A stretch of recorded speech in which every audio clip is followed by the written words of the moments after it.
focusing, you're just focusing. But then I started to realize after a few years that I read a lot over just over the phone. Okay. I don't do video readings because what's the point? I mean, it's just distracting. So I do telephone readings and I give people a recording of what I do because I stand by whatever I say. And I realized, and for a long time I wouldn't admit this to anyone, but I realized that while I was reading cards, I was playing solitaire. While I was reading cards, I was playing. Explain that. What's that mean? Well, because I was engaging my left brain. I Oh. didn't care if I was if I was doing it right or if I was going to win the game. Yeah. I was doing it to keep the monkey busy. Yeah. And so when I listened to your talk to the group in Denmark, yeah, I just absolutely loved it. And I teach after I do this class where I teach you how to read the cards, which it's really a lifelong thing. I mean, it's constantly evolving for me, and I've been at it forever. So I do hold a monthly class for any level of reader can come, and I just bring them through new things. So lately I've been having them do little math problems while they're reading. Wow. And we're doing that to pull more detail, because what happens a lot with readers is they'll lay the cards out and they'll say, oh, well, yeah, looks like you're having a little problem with your boyfriend, and yeah, he's really self-absorbed, but it's going to be over in a little bit and everything's going to be okay. Okay. Give me $50, Yeah. And I'm really hate hearing general readings. It just grates on me because my whole thing is to get as much detail as possible. And I realized that, I admitted this to my medium friend. I said, I hate to say this, but I'm actually playing solitaire. And she goes, yeah, sometimes I scroll through Facebook. And I was like, what? But I totally understood because, for example, with my students, it's not to get the math problem right.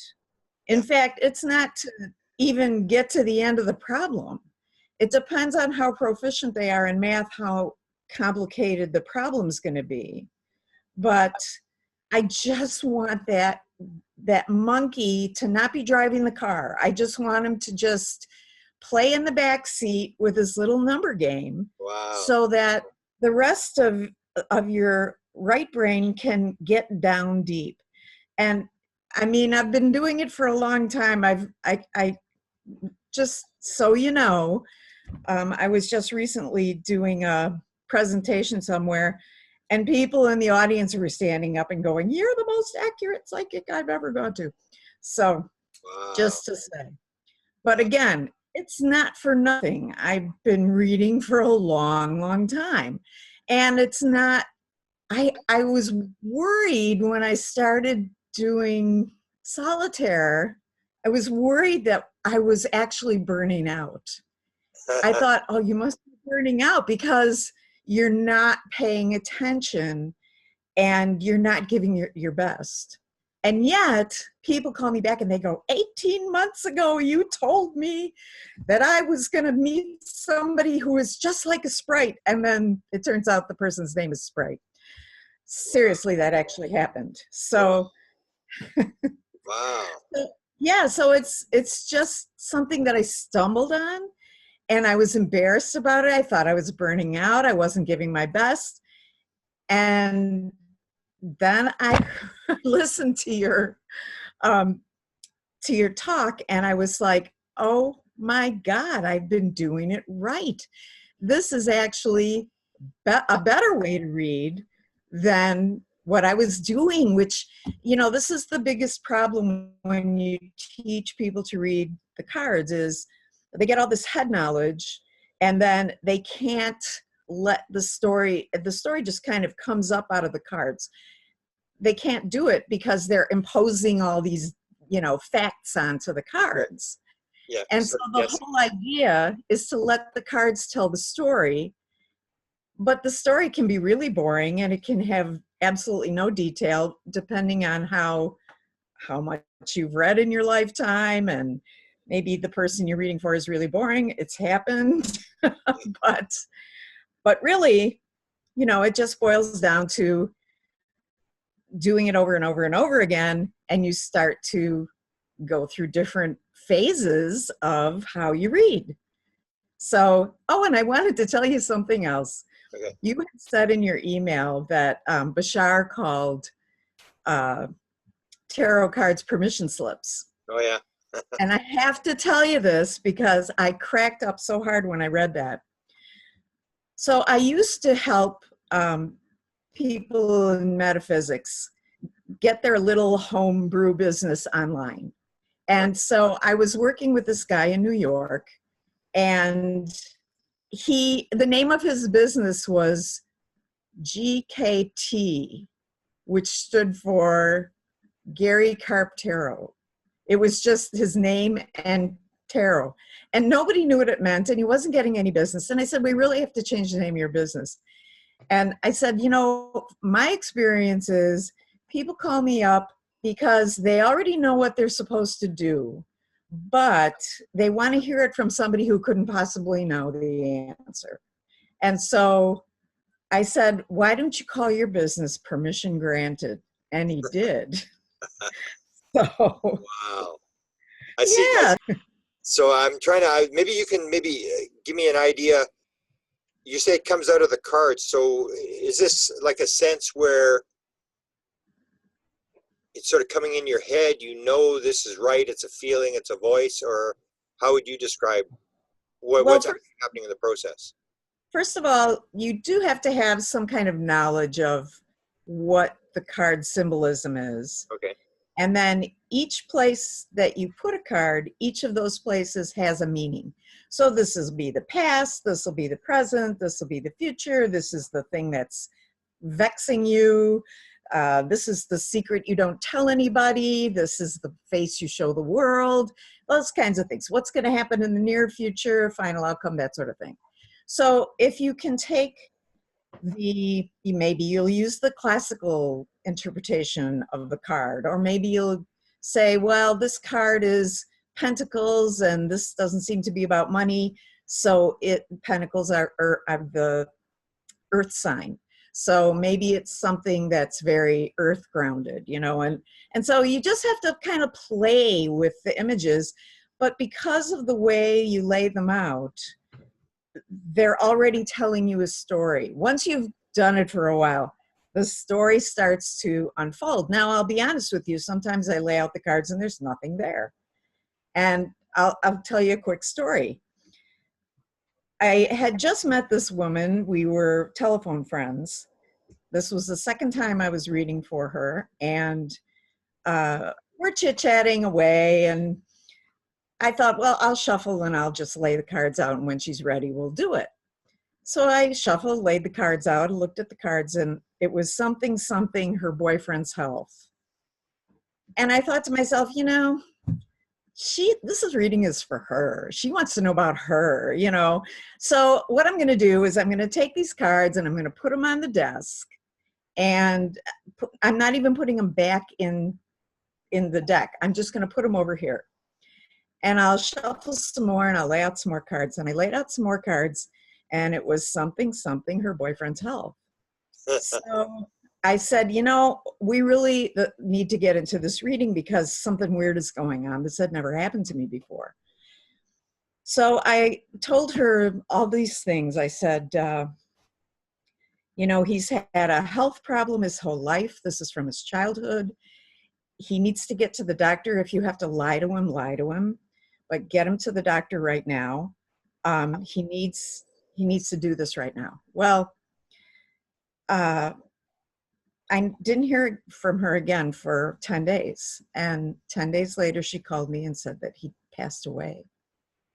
And it turns out that the childhood heart sheath, hole in his heart sheath that he had burst open, and the doctors told her that even if it happened in the ER, they couldn't have saved his life.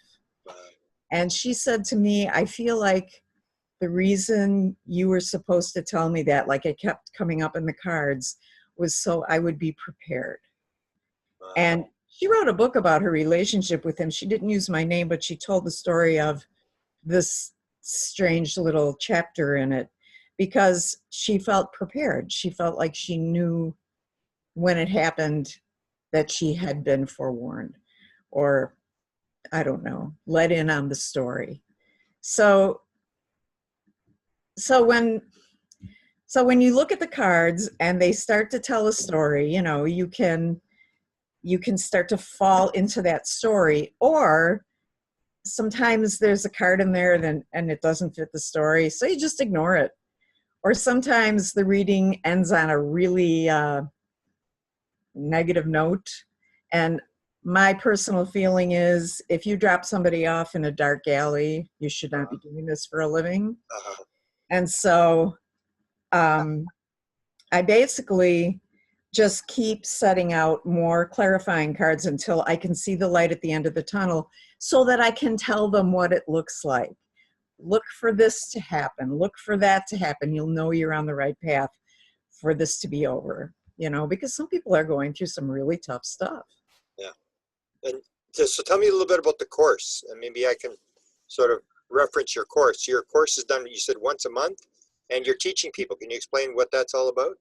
So I have a class where I teach people how to read, and that's called Cracking the Tarot Code, just like cracking the Bible code.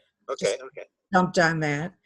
And the monthly class, which is just to keep your skills sharp, is called Applying the Tarot.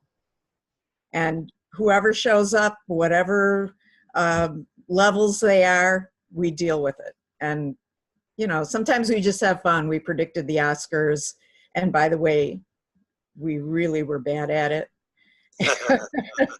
Sometimes it happens. So how do you interpret, like, when you make a miss? What do you think is happening there in terms of, or like, when's it successful, when's it a miss? Is there something you tell the students in terms of what to avoid to stay on track? There's a couple things going on. First of all, number one, nobody's 100%. Yeah. So, you know, you have to cop to that and be humble and realize that, you know. So when we did our Oscar predictions, every single person there, all 6 of us, all of our cards literally said it was the best picture was going to be A Star Is Born, and it was not. And oh my gosh, we had a debriefing meeting over it, and everybody was coming up with excuses, and I'm just like, no, we were just wrong. And I don't know why 6 of us would have such absolutely solidly rock solid readings that it was going to be A Star Is Born, but we were just wrong. So there. I mean, you can make up excuses. You can say in a parallel universe, or, you know, there's some deep state problem going on with the academy, you know, but when it comes right down to it, you're just wrong.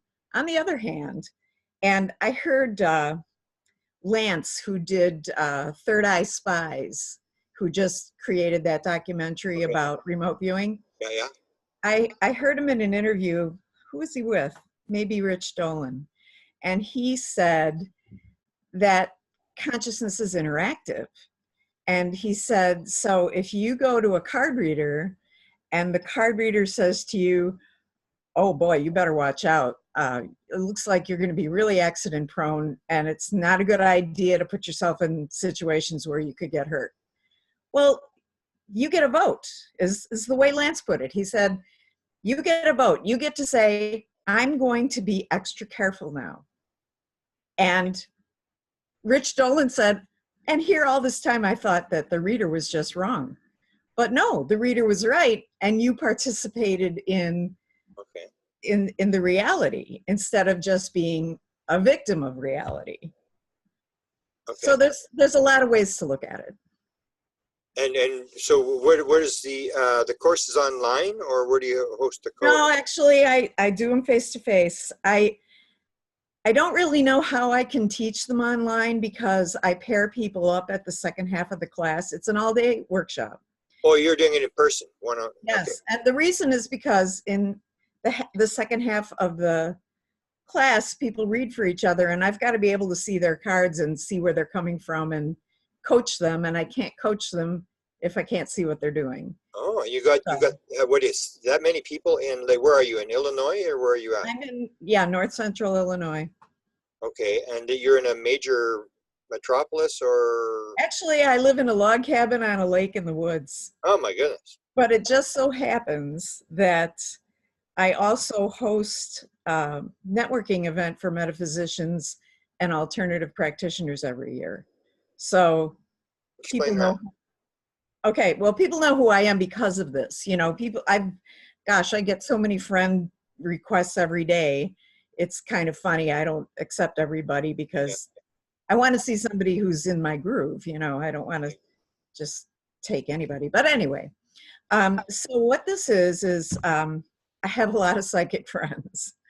And 6 years ago, because I live on a lot of land and, you know, a lot of trees and a Yeah. lake and it's pretty, I decided to invite people out, all my psychic friends out for like just a little party. You know, we had a big bonfire and I made a Ouija board cake and it was kind of fun.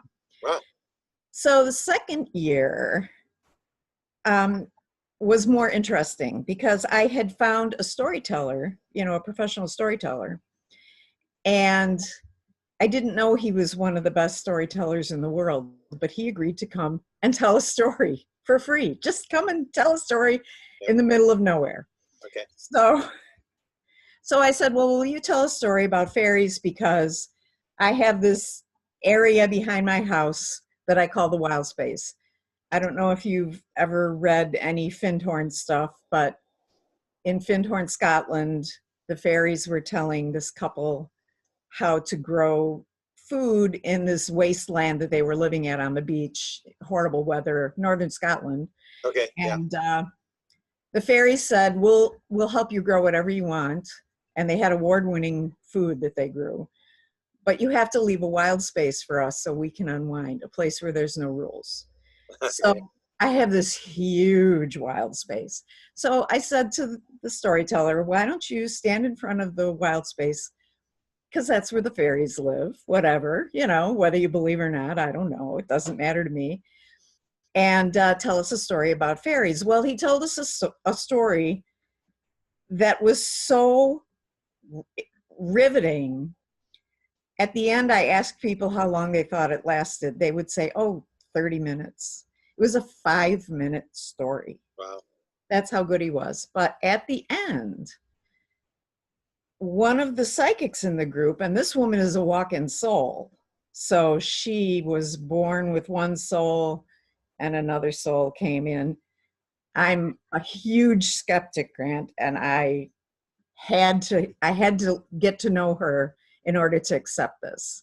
Okay. Because I've read about him. I read about him 40 years ago. Ruth Montgomery wrote a book about it. But at any rate, she stands up and she says, Pan, who's the head of the fairies, just said that if we say his name 3 times, he'll appear. Well, you can imagine the electricity in my backyard that night. So now I just got to just say one more thing and digress one more time, and that is that it was about a 95-degree day. There was no breeze to be had. We were all just dying and waiting to go home and take a shower, really. Mhm. But when she said that, we all said his name 3 times, Pan, Pan, Pan. And we looked into the wild space and all the plants just looked like they were going to drop over and die, except for one big bush that was shaking at 100 miles an hour. This is a thicket with thorns and poison ivy. Nobody can go back there and play a trick on us. Yeah. I mean, they would be sorry people if they tried. Yeah. So that happened, and I looked at everybody and I said, am I the only one seeing this? And everybody said, no, we see it too. Wow. So it was just like, okay, something's going on here. I just don't know what it is. By the third year, I started to see it. I started to see that there is, all the tarot people meet all over the world, but it's just tarot people. All the astrologers meet, but it's just astrology people. And so my event is an all-inclusive event. If you are a metaphysician of any stripe or an alternative practitioner, so Reiki, massage, Chinese face reading, all kinds of things fall into that bucket. I don't care. As long as you are somehow, sort of fall into the woo-woo side, then you're okay to come. Yeah. And it's a day-long thing, and we have great speakers, and we have dinner together, and this year I've got a drone coming to take footage, so I can't wait for that, because we're at a luxury Echo B&B that's, believe it or not, around the corner from my house. So we had to move from here because it was just getting to be too many people. So you probably don't look at your Facebook messages, but I messaged you quite a bit ago asking you if you would consider speaking to a group of psychics, simply because they would be interested in not coming from the same place. So you usually come from the UFO space, instead coming from the paranormal, apport, Zendra sort of thing, to say the same thing, that it's all consciousness. Consciousness comes first. Wow, I'd be honored to do that sometime, because I was just going to ask you the question, like, you mentioned remote viewing, you mentioned Reiki, you mentioned, and so how do you put it all together in terms of, do you see the same as me, as it's basically all the same thing and everybody's just using a different sort of tool or however? I look at it like this: everybody's got a piece of the pie. We all have our preference. I like cards.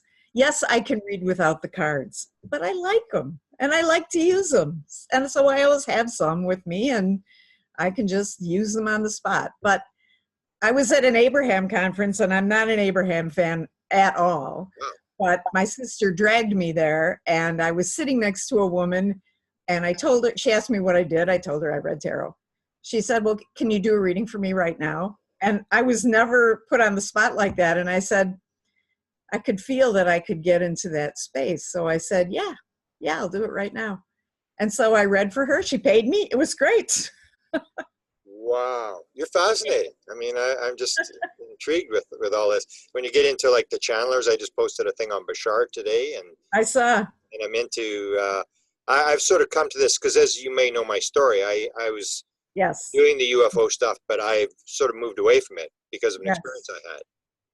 And I look at it, the more I'm interested in the real weird stuff, like what you're talking about, in terms of all these people, and trying to figure out that when you get to know them face to face, you know that these are just people who are ordinary people who have got some sort of ability, and then you're trying to figure out, well, how is this happening? There's got to be a way these people are doing it. And when I had the experience, it sort of made sense that because you didn't have to do anything. Yeah, and you are basically the people that people should be listening to if you want to understand how reality works. It's people like you who are in touch with what's going on. The other people think that they've got it all together, and actually they're just sort of in a fog, or like I call it like a bubble machine. They're just sort of like, they have no idea what's going on.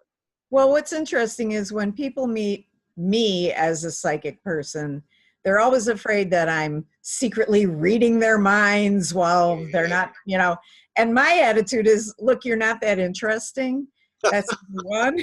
Number two, I really, if you want me to click in, I will, but otherwise I have my own life. I have my own dramas, all the things that go on up and down in my life, but I do have a channel open just for me, so that I'm always checking my intuition. I'm going to give you a quick idea. Okay. So last year at my networking event, we had this girl who was, I hired her to be the photographer. she's not a professional, but she's a wannabe. She has good equipment. And 2 years ago, she did a really good job. So I hired her again for last year. And her pictures were horrible, just horrible. And I knew I had to get somebody else. So I found somebody else. I'm dying for her to come and do a great job. But in the meantime, I have to let this first girl, her name is Miranda, I have to let Miranda go. And I'm feeling like I got to call her, even though our event is in August every year because we sync it with the Perseid meteor shower. So it's always in August. And I have plenty of time to tell her, but I feel like I should tell her right away because I know that I'm not going to hire her this year. Yeah. And every time I check my own channel, it would be like, nope, nope, nope. And I couldn't understand why. It was just like, this is silly. She needs to know. And then one night my phone rang and it was Miranda. And she said, I have to tell you this. I'm pregnant and the baby's due the night of the gig. Oh my goodness. And so I was like, thank you. I'm glad I listened instead of doing something that was going to make me feel uncomfortable because it was the wrong timing. So then I waited a month. And it was just a conversation about, oh, congratulations, isn't this wonderful? And then I waited a month and then I called her and said, I think I better get somebody else. So. Wow, fascinating. So you have this event. How many people show up at this event? Is it an open event? It's an outdoor event. Well, it's an outdoor event, but we have all kinds of ways to mitigate if there's bad weather, but we've never had bad weather. This year, 125. Wow. 2 speakers and a keynote speaker. Lots of people doing free readings because we're all professionals, Let's see, what all do we do? So. And it's an open event? Can anybody come? Like if I were to sort of promote it, would people be able to stop on by? If they are professionals, okay, in metaphysicians or alternative practitioners, then they can buy a ticket. Tickets are only on sale until the end of June. Wow, because I'd never heard of this. I mean, maybe Desta's heard of this because she does some of this stuff. Well, again, it's our 6th year, so we're not, we haven't made the big splash yet. Of course, this year with our drone footage, you'll never know what's going to happen next year. we'll have to maybe talk that you gave. Gosh, I can't even remember. I send it to everybody who says, "Who's Grant Cameron?" I say, "Watch this video." It's a talk that you gave at a conference, but you end it with what I now end all my emails with, which is, love is the answer. Now, what was the question? Yeah. Because that just caps it all off. And this group that we have that comes every year, it's new people every time. And yet there's this big love bond. And people really, how can I say this? New things get created from just this experience of being together and accepting each other. The way I put it to the group is always this, cooperation, not competition. But I further that by saying, the world's getting ready to hear what we have to say. Yeah, I agree. They're starting to listen. And if the curtain falls and we're all in a knife fight because you make too much money and you do it wrong and you're too famous, exactly, we're going to lose everything. You're right. So let's be ready for the moment. Let's cooperate. And so that's what it's all about. So I expose people to all kinds of things. We have a pretty good remote viewer who comes in from Colorado now and then. And, we just have some really interesting folks. They're not all just massage therapists. Yeah. So. Wow. Do you have a Facebook page for all these people that? Yes, I do. I'll have to. Can I join it? Yes, absolutely. I'm looking forward to it and I'm sure Desta will too, because Desta does Reiki and she does this channeling stuff, and she probably knows all the modalities probably better than I does. She's sort of always been in it. I just sort of got dragged into it in the last couple of years, but well, it was your path to go there. You exactly, just didn't know. I agree. Sure. So the name of the group page, Okay. it changes every year depending on what year it is. So this year it's 2019 Worldwide Metaphysical Tribe, August 10th.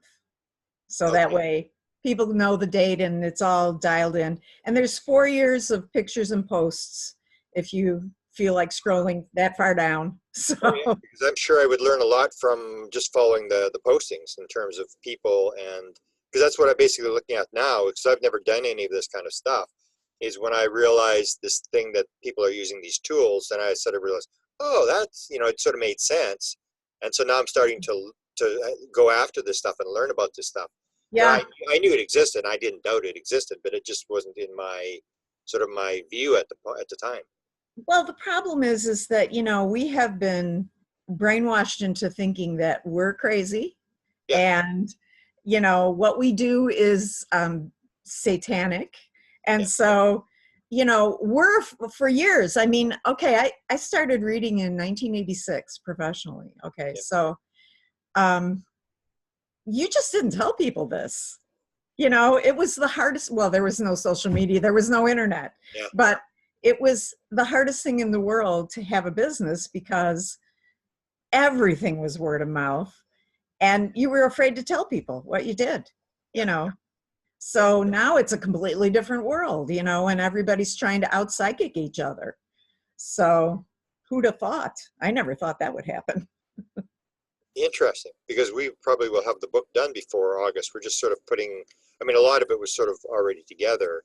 And the contact modality lecture you heard that I did to Denmark is still only a lecture where I'm sort of cutting it short, where that's why I want to do the book, because it's just so many modalities and so much stuff. And when you're talking to people, you got to sort of cut it off and then say, anybody's got a question. But, I didn't even get into the tools when I get into, the lecture in Denmark. I could have listened to that lecture for 5 hours. It was so meaty. It just had so much in it. And, I've been telling people about it since then because I want people to realize that, their left brain is so that they don't cross the street when a car is coming, Yeah. Wow. And your message is for a lot of people in terms of understanding something they thought they understood and then understanding how it fits in. I think that's what you come across. Again, like I said, it's an epiphany for me every few years, but my website is internalwilderness.com. That's where you get into the portal for all the information for the networking event. Wow. Have you ever seen a portal? Or what do you think of portals? That's one of my. I totally think they're real because I'm obsessed with them. I'm kind of obsessed with them too and have been for a long time. I did see one UFO in my lifetime. It was actually at my networking event. Wow. Because we end the night watching the Perseid meteor shower, and it was a night that the Perseids were not out. Sometimes they just don't show. And so we thought we were watching a satellite because, a satellite goes in a straight line. It's very, very calmly going. But this one was going like this, straight line. And then all of a sudden it did this. And it was just a tiny dot in the sky. So we couldn't, make out anything. But that's the only encounter I've ever had that I know of. So, well, I want to say that if you go to the group page, then you can request to be a member, and then it'll come up in your Facebook feed. But it's a public group. It's not, everybody can look at it because I want everybody to join and come, Yeah. But if you go to my website, there is a menu for Worldwide Metaphysical Tribe. And if you fill out the form, yes, you're going to wind up on my mailing list, but it's only for this event and the occasional promoting of another tribe member.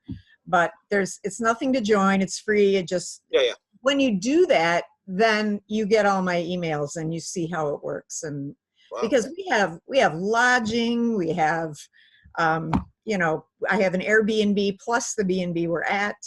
Those are all sold out. I have a program. All the ads are sold. It's everything. Yeah. All the vendor tables are sold, and they have to be people who address the needs of professionals. So I don't want to see your crummy jewelry, Don't bring me your essential oils because everybody, we're professionals. We already have our source, give me something new. So we have some pretty cool stuff. Wow. Some of it's Sure. not, earth shattering, but some of it really is. Wow. So And Desta does this sort of professionally, so I'm sure she'll be checking in on this as well. So awesome. Join up. I'd love to have you on. I'd love to have you come and speak some year. okay, yeah, I I would mean, I would love that's that would be it for me because I feel like you have so much credibility because you have so many years of studying. yeah. And it You wasn't know, my main field. It was something that I right? had an awakening where I moved from already being known in a field to suddenly, because most of the people, there's a lot of people in the field who don't talk to me and think I've lost my marbles. And it's like, no, it's like that one guy said to me, he said, I can't believe you've done this. I can't believe you've gone from the documents and the presidents to the woo-woo side. And I said, well, I really didn't do it on purpose. I was kind of teleported there. It was sort of Well, like, yeah, and I think that the intersection between um, contactee experiences and the paranormal and consciousness, that is such a deep vein that really has not been mined. yeah, oh yeah. If I you look would, at the free, like the free foundation, the Foundation for Research into Extraterrestrial right. Encounters, you look at their poll data and you see it all over the map. I mean, the psychics and the people who have been healed, 40% of all experiences say they can heal people, 50% have said they've been healed. You get all this paranormal stuff and you realize, no, this has got really not much to do with aliens or lights in the sky. It's got to do with consciousness. That's basically what the bottom line is.